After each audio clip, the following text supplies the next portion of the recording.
Hey, how's it going guys? I'm Ryuz and welcome to my channel. I hope you are doing well.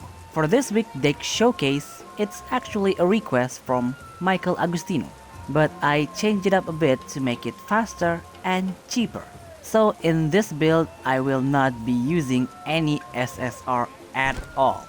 You might see some in the replays, but I did not use it, don't worry. Right, let's jump into the deck rundown, shall we? For today, I actually have two versions of the deck. I will show you the other variant a bit later. Well then, like any fragile aggro deck, this plays really fast. The match usually ends when one of your Shikigami reach level 3, but you have to think a bit forward if you want to use this deck effectively. First up, we have Suzuka Gozen. She is the main power of this deck, but we will only use her to assault at key moments. We'll use Ubume and Karasutengu to attack most of the time. For her, I am bringing one Sharp Blade. A fast combat card is really valuable to push closer to game. I would suggest saving this for that one last damage push. Then we have one Light and Shadow. An emergency heal card is sometimes necessary, but we mainly bringing this for the draw. Then we have 2 Evolve to make Suzuka Gozen hit even harder. Then 2 Unprecedented, dealing that 2 extra projectile will help you clear the combat zone before even attacking. That way it is easier to finish off the opponent. And 2 Homecoming. I absolutely love the art of this card, and it's really powerful too. And that 8 health will definitely help Suzuka Gozen stay longer on the field.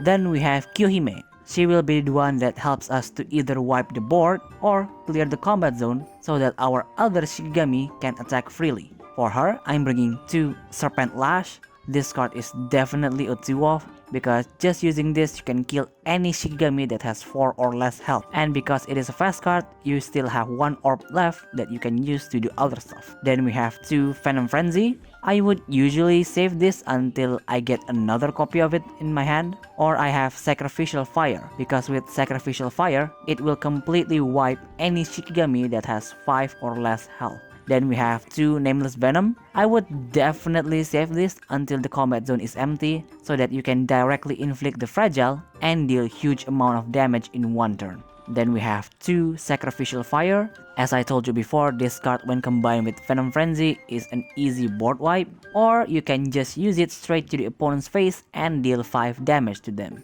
Next we have my other favorite Shikigami, Ubume. I thought using Tamamo was a bit too slow, so I switched to Ubume so that I can end the game faster. When using Ubume to attack, you have to think of a way to fill up your combat zone so that you don't leave yourself open for attacks. For her, I'm bringing 2 Umbrella Sword. I've mentioned this in the past, but Umbrella Sword is an awesome follow-up card with great stats that you can use as a finisher or just use it for damage.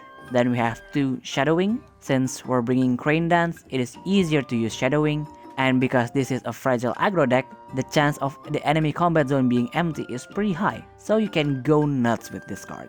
Then we have 2 Crane Dance. Combine this with Shadowing and you can see your opponent sweating to your screen. Sounds disgusting, I know. Then we have 1 Raid. You can either use this manually, or if you manage to scare off the opponent, they will not expect this card to come through.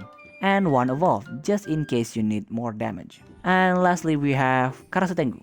Okay, I admit it, I like using Karasutengu. He is very easy to use, and by now you've probably already bored of hearing me say what his cards do. So use him to tank and move Shikigami. That is all you need to know. And that's it for the budget version. If you're feeling a bit rich and want more late game security, you can bring this version with Tamamo. I don't have another Ridis path, so if you have another one, you can take out 1 Sharp Blades and you're good to go. Kyohime and Karasutengu cards doesn't need to be changed in my opinion. And for Tamamo, I'm bringing 1 Prayer just so that he can be a bit more active in mid game. I have already tested both of them, and I like the budget option more to be honest, but it will struggle if fighting against a stall deck, while the more expensive one can handle it with relative ease. Well, now that's out of the way, let's move on with the replays.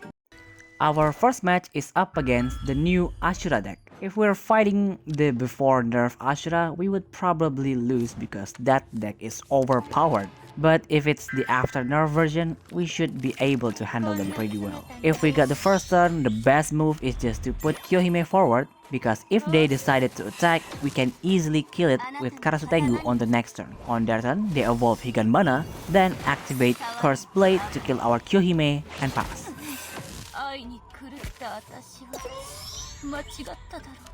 I'm going to show you what I meant. First, we put Shadow Wing on Ubume, then activate Wind Chase, the projectile will kill Yotohime, then we attack for 5 damage with Ubume and pass. See how easy that was? On their turn, they activate Higanbana's field, making their level 1 card gain fast, then attack directly with Yamakaze and pass. On our turn, I didn't know Yamakaze has a trigger card and carelessly attack with Ubume. We can't do anything else, so we're going to pass. On their turn, they evolve Ashura, then attack directly, dealing 4 damage and pass.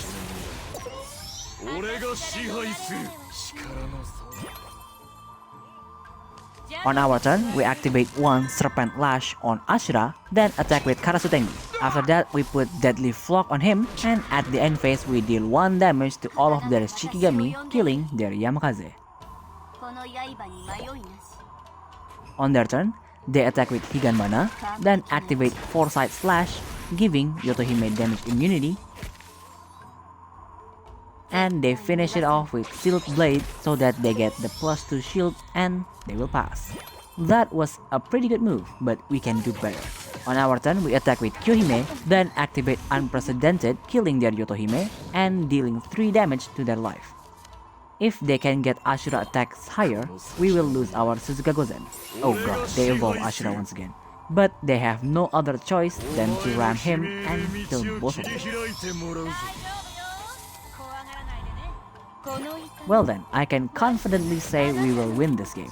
We activate Nameless Venom, then attack with Kyohime, leaving them with 2 health left. On the next turn, we can just activate Crane Dance and win the game, but they realize they don't have a chance, so they will surrender.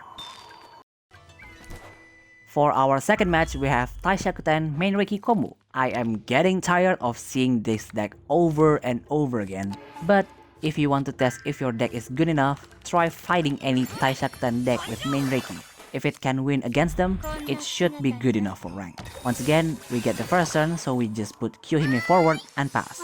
On their turn, they activate Kingyohime's level 1 spell to attach Kingyo, then attack with Hanya. They got really lucky and their top deck is Oni Strike. Unfortunately, that doesn't work on Kyohime because you still get the Fragile. On our turn, we're just going to attack with Karasutengu, killing their Hanya and deal a tiny 1 damage and pass.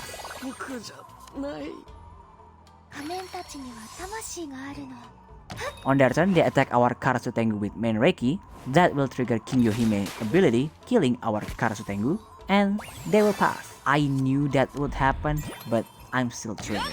On our turn, we're just going to attack with Ubume because we don't want to lose more Shikigami and pass. On their turn, they put Holy Child on Taishakuten. That will trigger Kingyohime's skill, healing themselves to full health. Then activate 10 Good Deeds. That will pretty much kill the rest of our Shikigami. That was such a good timing. I hate it.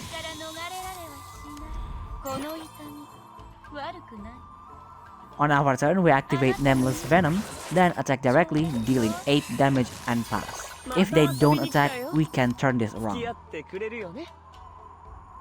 On their turn, they put Mask of Reincarnation on Main Reiki.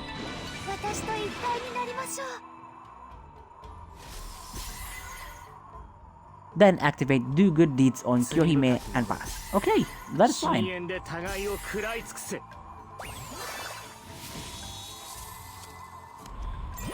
On our turn, we attack with Karasutengu, then move him back with Wind Chase and pass. We still need our Karasutengu to be alive for now.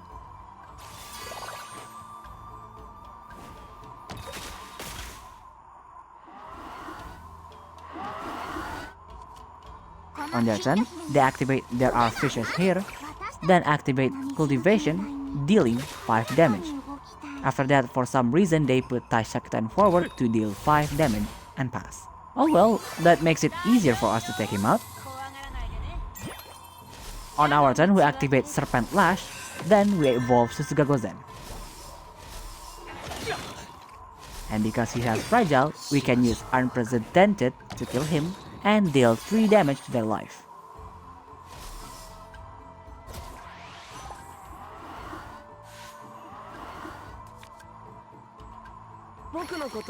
On their turn, they will evolve Hanya twice and pass, maybe because they are too afraid.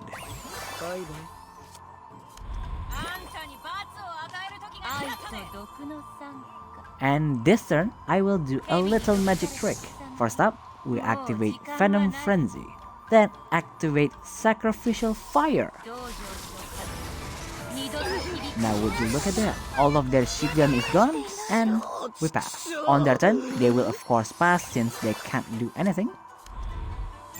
On our turn, we put Homecoming on Suzuka Gozen, then activate Nameless Venom. And after that, we attack with Suzuka Gozen, dealing a total of 14 damage, and we pass. Now let's see what they can do to turn this around. On their turn, they attack with Taishakuten, then put Holy King on him and pass. On our turn, I made a slight misplay. I should have attacked first, then activate Unprecedented, but we still win in the end, so it doesn't matter.